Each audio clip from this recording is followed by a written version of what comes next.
Donc mon titre, je vais vous parler de prière ce soir. Il y a ce qu'on connaît de la prière, il y a le fait que c'est peut-être une habitude pour chacun de vivre la prière, mais si en même temps c'est un défi parce que Dieu nous appelle à persévérer. La Bible dit persévérer en toutes choses. L'Église doit persévérer, il y a 4 persévérances comme on les appelle. La persévérance dans les prières en fait partie.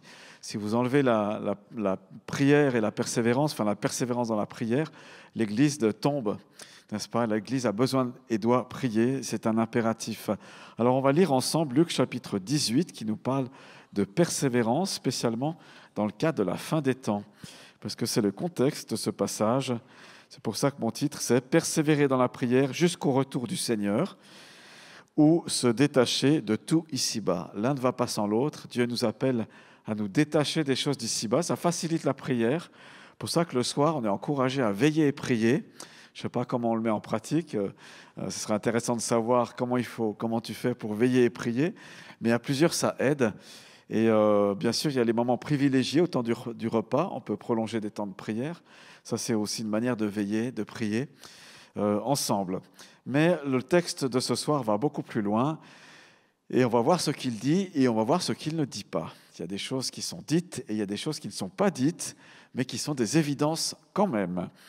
Voilà, persévérer dans la prière jusqu'au retour du Seigneur ou se détacher des choses d'ici-bas. Alors, on va lire le texte d'abord, ça sera plus simple. Luc 18. Jésus leur dit une parabole pour montrer qu'ils devaient toujours prier sans se décourager. Il dit, il y avait dans une ville un juge qui ne craignait pas Dieu et qui n'avait d'égard pour personne.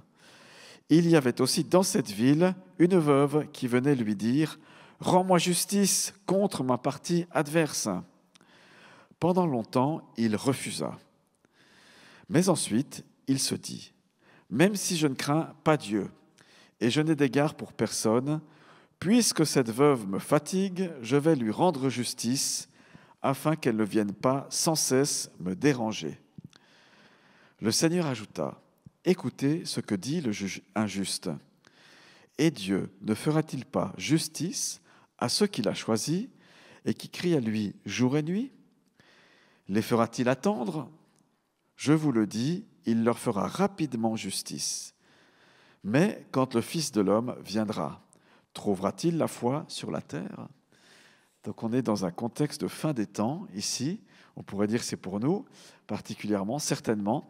Et c'est ce texte, donc Jésus dit une parabole à ceux qui l'écoutent ici. Et juste avant, il leur a parlé plein de fois des temps, ce que serait la fin des temps. À quoi ça va ressembler, en fait. On a envie de savoir. Et puis en regardant les versets qui parlent de ça, on se dit, mais Seigneur, c'est impressionnant, j'ai l'impression d'être dans la fin des temps. Il nous dit, mais c'est plus qu'une impression, tu es dans la fin des temps, tu es dans les choses dernières. Dans Luc 17, versets 20 à 37, Jésus donne des vérités sur la fin des temps. D'abord, il leur dit, le principal, c'est que le royaume de Dieu soit en vous, ou au milieu de vous, c'est la même chose, en vous. Donc ce royaume, il est à rechercher et à désirer. Eh bien, on voit que le royaume, depuis 2000 ans, ça a commencé, ou l'Église, si vous voulez, en partie en tout cas, ça s'est répandu sur la terre. L'évangile court avec rapidité, n'est-ce pas? Il y a beaucoup de pays qui ont accueilli l'évangile.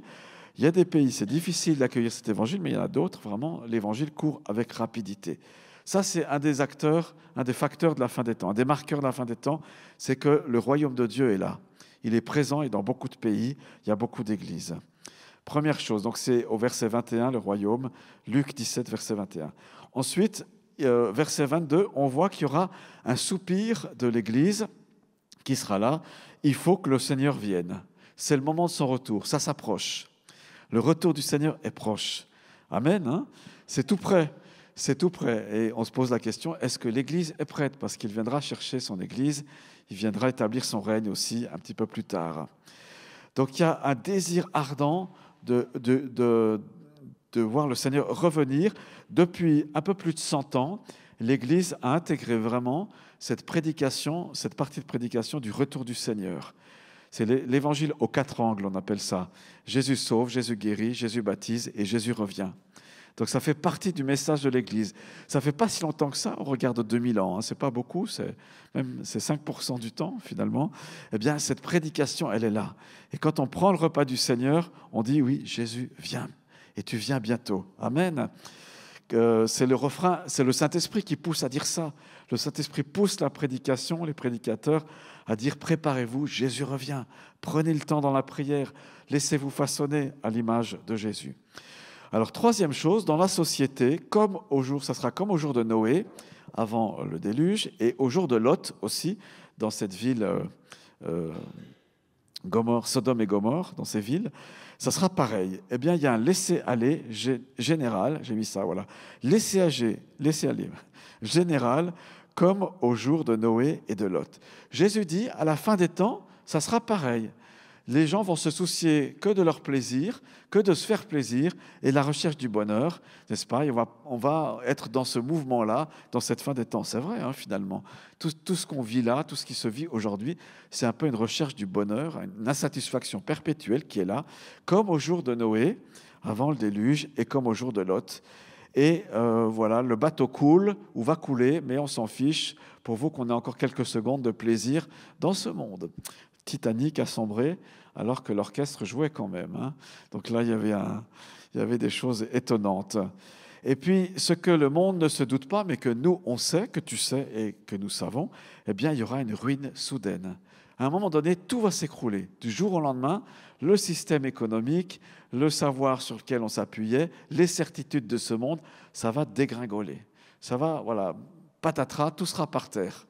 Et vous et moi, eh bien, on se dira, voilà, ça commence. La trompette a sonné, Jésus va revenir et ces temps de la fin sont là. Et entre-temps, on en est là, nous, on est tout proche, on est à bout touchant de ces temps-là, et Jésus donne cette parabole. Donc, avec ce contexte, fin des temps, Jésus donne cette parabole. C'est une veuve qui s'appuie sur son bâton, n'est-ce pas, et qui, chaque jour, à chaque possibilité, elle va vers ce juge, elle a accès auprès de ce juge voilà, qui ne craint pas Dieu, comme dit le texte. Il en a marre et au bout d'un moment, il va mettre son dossier au-dessus de la pile et faire en sorte qu'elle obtienne justice. C'est à ce moment-là donc que Jésus donne cette parabole. C'est plutôt, moi je la trouve comme ça, c'est pas tellement la parabole du juge inique de mon point de vue, mais c'est la parabole de la veuve qui insiste, qui casse les pieds, quoi, qui insiste et qui insiste encore. Moi, je la vois plutôt comme ça, cette parabole, mais appelez-la comme vous souhaitez. Alors, qu'est-ce que cette parabole nous dit? Eh bien, plusieurs choses. Elle nous montre que seul Dieu peut intervenir et qu'il a la solution. C'est pour ça qu'on insiste auprès de lui. Le juge, c'est une représentation mauvaise de Dieu, parce que Dieu est bon alors que ce juge est injuste. Jésus recherche une prière qui est liée à une persévérance et une foi hors norme. Il faut que tu cherches le chemin de la prière persévérante, de ta foi qualitative qui fait que tu arrives à l'exaucement. Tu es dans l'intimité de Dieu, tu sais comment il faut prier, tu sais comment le Saint-Esprit quelle est l'intention de l'Esprit, et tu obtiens en Jésus-Christ l'exaucement. Amen. Et puis une troisième chose que le texte dit, c'est être conscient que non seulement seul Dieu peut intervenir, qu'il te faut avoir une qualité de foi 100% clean, mais aussi que tu attends avec conviction la promesse de Dieu. Parce que le timing appartient au Seigneur, pas à nous. Mais nous et toi, tu es appelé à prier sans cesse. J'y reviens tout à l'heure. Qu'est-ce que ce texte ne dit pas, mais qui est une évidence? Tout d'abord, c'est que la veuve, elle peut insister directement, elle n'a pas besoin d'intermédiaire, elle n'a pas besoin de prendre rendez-vous, elle peut aller directement devant Dieu, devant le juge, si vous voulez, pour elle. Et nous, on peut aller directement à Dieu. La route est tracée, le chemin est tracé, tu peux aller directement dans la salle d'audience, Dieu va te recevoir, peu importe ce qu'il y a avant et ce qu'il y a après. C'est merveilleux ça, non? Tu peux y aller, vas-y, te prive pas, demande les choses au Seigneur, demande, même Jésus a dit, tu peux tout demander. Voilà ce que dit ce que dit pas le texte, mais c'est une évidence, c'est que tu peux aller avec tes prières devant Dieu. Donc il ne va pas seulement te recevoir, mais il va dire, je prends ta demande, je la reçois. Amen. D'accord? Donc tu peux aller directement à Dieu, c'est une évidence pour Jésus, et tu peux lui demander ce que tu veux. Ce que tu veux, tout ce que vous demanderez avec foi, nous dit la Bible. Hein. D'accord ? Voilà, ça c'est la deuxième chose, donc pas d'intermédiaire. Tu peux y aller directement, tu peux demander ce que tu veux, c'est extraordinaire ça. Et puis la troisième chose, c'est qu'il y a une chose qui ne souffre d'aucun doute, c'est l'exaucement. Si tu vas devant Dieu, si tu vas avec foi, tu vas être exaucé. La troisième chose, tu vas être exaucé. Alors pourquoi on n'en profite pas, hein ? Faut y aller, n'est-ce pas ? Allons-y devant le trône de Dieu, insistons, parce qu'il faut y aller avec insistance et persévérance. Alors, je reviens un petit peu à ce que ce texte nous dit. Gardez vraiment cet esprit de foi, ou alors accueillez-le, cet esprit de foi qui déplace les montagnes. La persévérance nous permet d'attendre que Dieu agisse, bien sûr, mais on sait qu'il va agir. C'est les versets 1 à 3. La veuve n'a rien, pas de protection ni d'appui humain, mais elle a une chose pour elle, c'est qu'elle persiste. Et elle sait persister, elle sait insister, elle sait casser les pieds du juge. C'est comme si elle allait devant le juge, elle regarde la pile de dossiers, elle voit son dossier, puis elle lui met à chaque fois dessus, puis lui remet dessous. Non, dessus. Vous voyez, il y a vraiment cette insistance. Elle va être, et elle en est certaine, être exaucée ou avoir justice. Le juge injuste finit par céder, non par justice, mais par lassitude. Est-ce que tes prières sont tellement insistantes que Dieu dit « Attends, on va accélérer le timing là pour lui, ou pour elle, ou pour cette église, ou pour cette région. On va activer les choses. » Oui, l'insistance peut faire en sorte que Dieu active son bras, peut-être plus vite que prévu, en tout cas, active son bras tout court. Un commentateur, Stein, je ne sais pas si je vous l'ai mis là ou pas, oui, qui a donné un argument, il dit « Si même un juge injuste agit, combien plus Dieu, le juste juge, écoutera ses élus qui crient jour et nuit. » Jour et nuit. Alors Dieu n'est pas sourd, n'est-ce pas ? Mais notre insistance fait en sorte qu'il entend mieux, ou qu'il active son bras davantage, ou en temps utile, à l'instant T. Il y a un exemple merveilleux que je trouve, c'est un des plus parlants, d'exaucement, c'est Élie, le prophète, dans 1 Roi 18, versets 41 à 46. Il persévère, on va lire le texte, donc 1 Roi 18, verset 41, livre des rois, 1 Roi 18, voilà, verset 41, j'ai dit, à 46.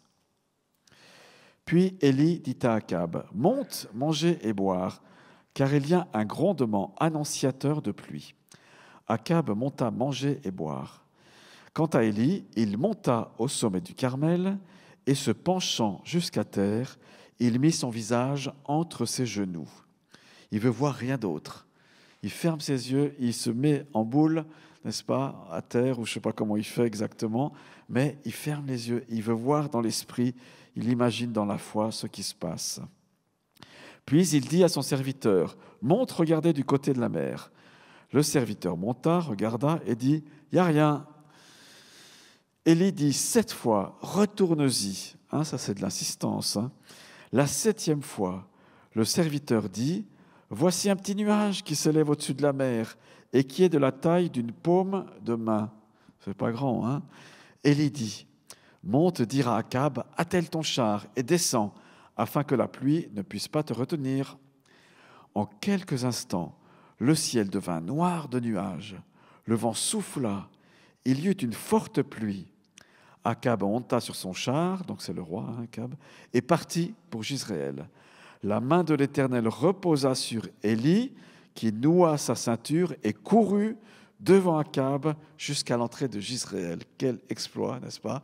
La foi lui fait aller plus vite que, je ne sais pas, 30 à l'heure ou 40 à l'heure peut-être. Il faut déjà y aller quand même.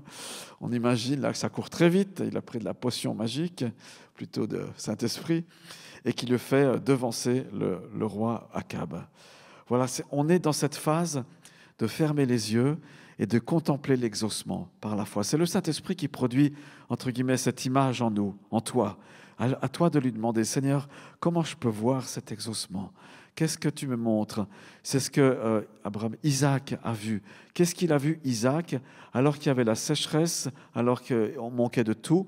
Il a semé, et son grain a multiplié, il a eu l'abondance. Il a rassemblé les troupeaux avec des bêtes chétives et maladives comme ça. Il n'a vu pas un troupeau chétif, il a vu un troupeau très grand, en pleine forme. En pleine forme. Quelle est ta foi? Quel est ton niveau de foi? Qu'est-ce que tu prononces avec tes paroles? Des paroles de foi ou des paroles qui font le contraire ou qui vont faire le contraire de ce que Dieu voudrait? Combien c'est important. Prie jusqu'à recevoir au fond de toi la conviction, l'image, si tu veux, de l'exaucement ou de Dieu, où tu vois Dieu qui appuie sur le bouton ou les anges qui vont déclencher l'exaucement. Des fois, on prie comme ça, et puis notre parole de foi, vous savez ce qu'elle fait? Elle court vers le trône de Dieu, Dieu l'entend. Dieu dit à ses anges, allez, n'est-ce pas? C'est les serviteurs de Dieu, il envoie ses serviteurs ils courent avec rapidité, les messagers de Dieu, et ils vont produire l'exaucement. Pour l'un, ça sera ouvrir une porte, etc. Voilà, plein de choses comme ça, suite à ta prière. Prions dans l'intimité de notre cœur. On n'est même pas obligé de dire aux autres notre sujet de prière, mais on peut dire seul à seul avec le Seigneur, dans l'intimité, Seigneur, je mets ma tête dans les genoux, je prends ton nom, regarde ma prière, je te la donne, mon soupir, mon cri, je veux voir cela ici-bas. Amen. Attendre la conviction que Dieu agit. Et puis tout d'un coup, cette conviction, elle est là. Je sais, Dieu m'a entendu. La Bible dit dans 1 Thessaloniciens 5, 17, priez sans cesse. Vous l'avez là, priez sans cesse. Donc priez sans cesse, Seigneur. Une fois que la conviction est là, merci Seigneur, tu as entendu ma prière. Point 2, donc le premier point, c'était trouver une qualité nouvelle, attendre dans la prière la conviction que Dieu agit. Et mon deuxième, trouver une qualité nouvelle de prière. Trouver une qualité nouvelle de prière. Je me souviens d'une personne, on était dans un temps de prière comme ça, elle a été saisie par le Saint-Esprit, vous savez ce qu'elle faisait? Elle priait tout doucement comme ça, je n'entendais pas sa prière, puis à un moment donné, tac, ça partait en prophétie. Elle élevait la voix, ça partait en prophétie. Puis après, elle repriait tout doucement. Donc, elle était dans l'inspiration. Comme ça, tac, ça partait en prophétie, en annonce, etc. Intéressant, hein? Prier dans l'esprit, c'est ça. C'est s'attendre au Saint-Esprit. Il nous porte, il nous saisit dans notre bouche, dans nos cordes vocales, dans nos cœurs.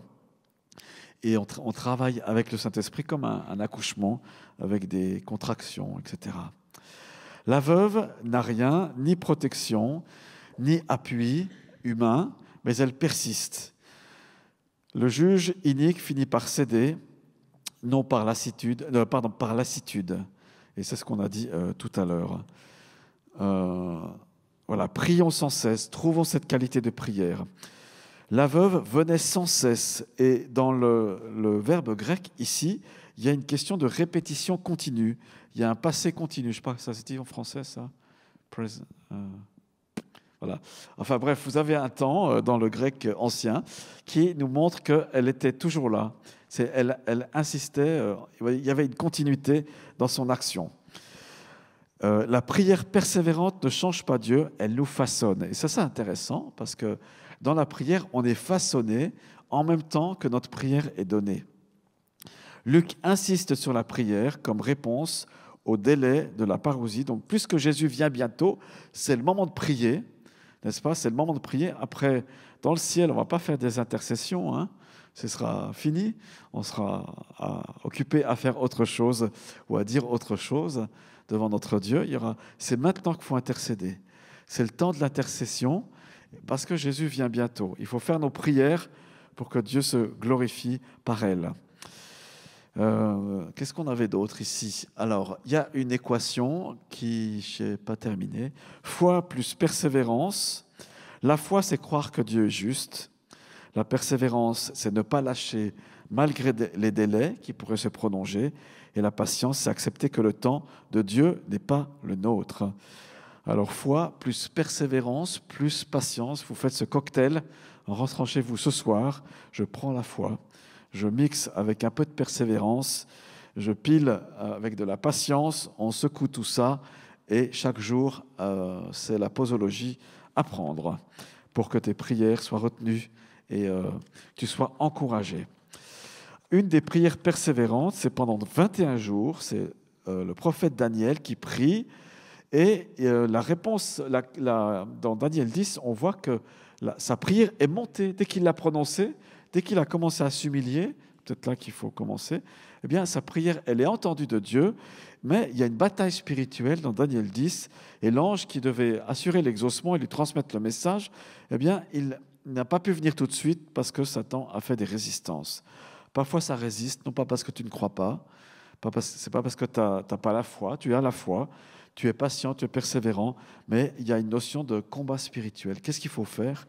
Prendre les armes de Dieu. Je pense que la meilleure arme du Seigneur qu'il te donne, c'est la proclamation des Écritures. Acte 10, 38, voilà, Jésus est venu pour guérir, etc., délivrer. Dans Acte 10, 38, j'ai reçu l'autorité et le pouvoir de marcher sur les serpents et les scorpions du doute, de l'incrédulité, des peurs. Tout ça, je chasse, j'écrase et je piétine. C'est peut-être ça qu'il faut faire, n'est-ce pas? À nous de discerner avec le discernement des esprits.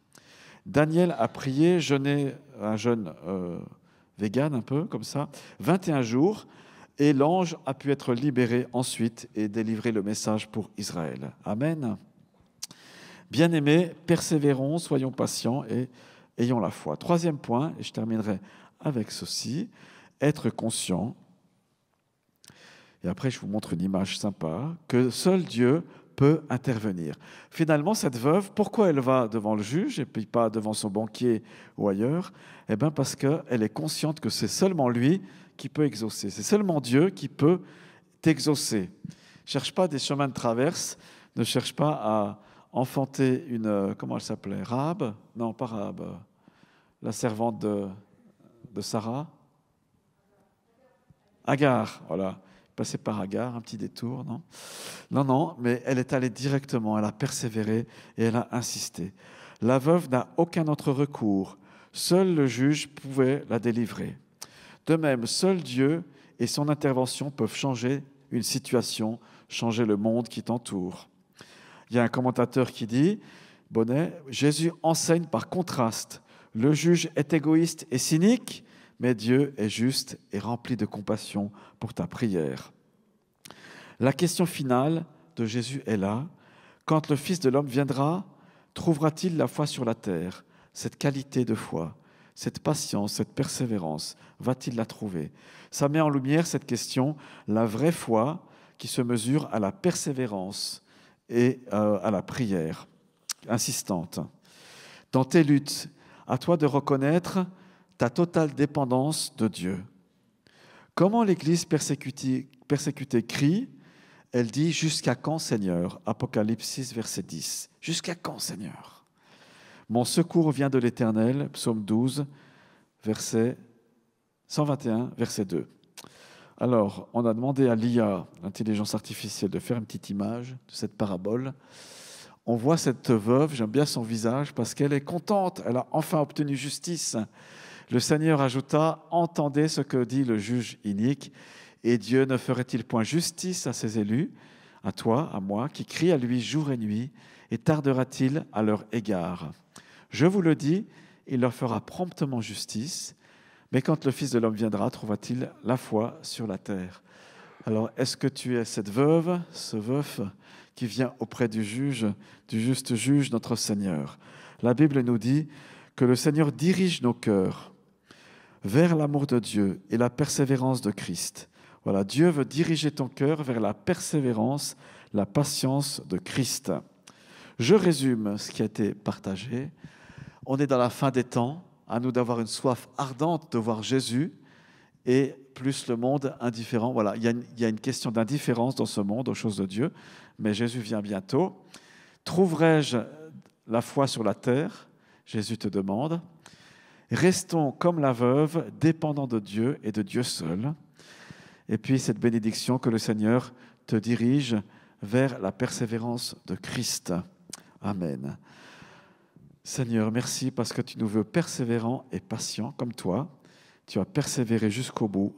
Tu as été exaucé et tu as été le fidèle qui est allé jusqu'au bout de ton mandat.